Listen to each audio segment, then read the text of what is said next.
Bismillahir Rahmanir Rahim. Alhamdulillahi Rabbil Alameen. Wa ashhadu an la ilaha illallah waliyya salihin. Wa ashhadu anna Muhammadan abduhu wa rasuluh khatam al-anbiya'i wa mursaleen.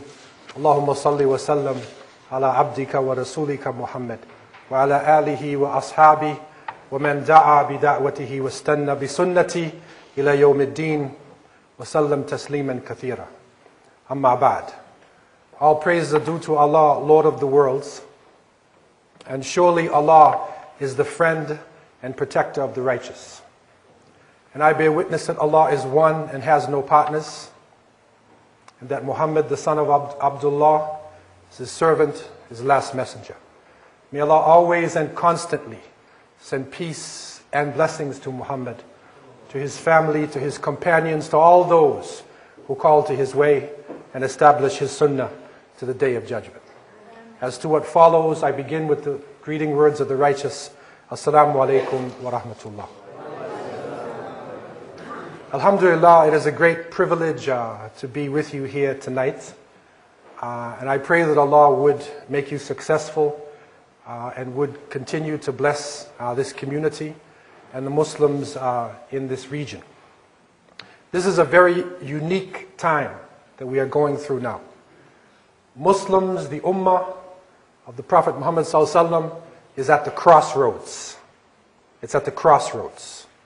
In one direction is imminent destruction, a well-orchestrated plan of destruction for this Ummah.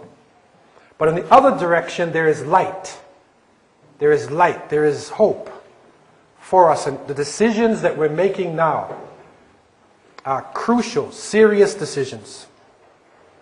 The moves that we make, that our leadership is making, the direction the young people are going in, will have a serious impact on our lives and on the lives of people throughout the world.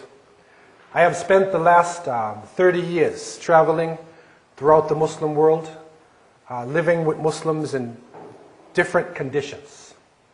And as a person who had embraced Islam and who had embraced the Muslim world and learned to speak the Arabic language, traveling amongst the people, I was finding different signals and messages that I was getting.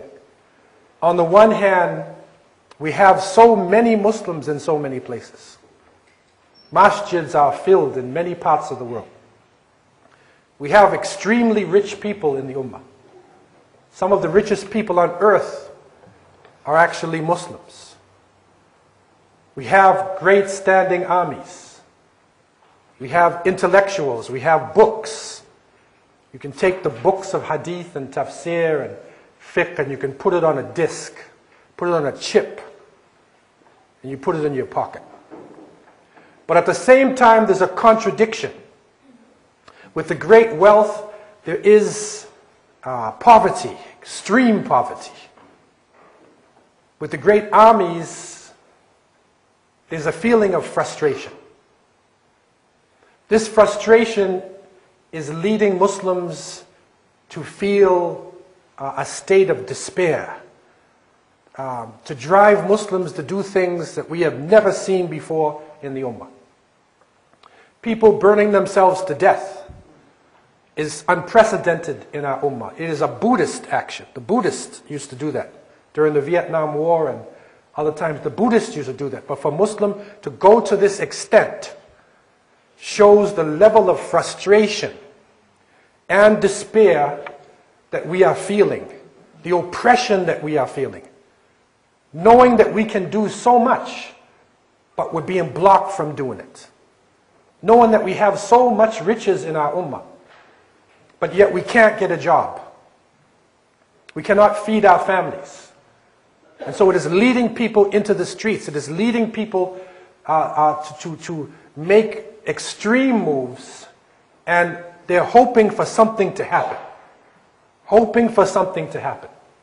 And we can only make dua and pray that Allah subhanahu wa ta'ala would protect and bless the Muslims in Tunisia and Egypt and Algeria, in this region here, who are in the streets, who are in the front lines now, to make this change.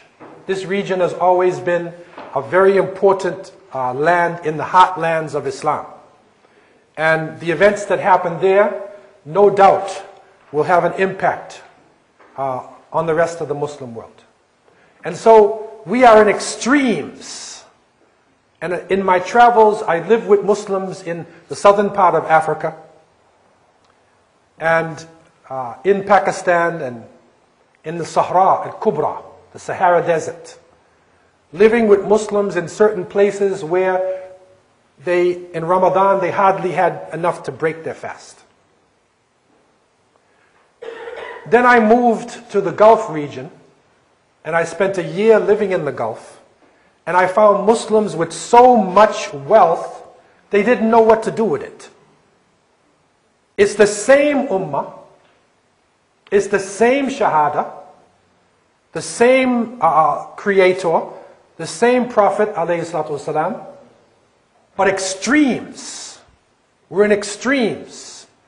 We have the same human tests and challenges in front of us. We have the same fate to live in this dunya for a short period of time. But we are living in extremes. And Allah Azza wa Jal tells us in Surah Al-Anbiya, Kullu nafsin dha'iqatul maut.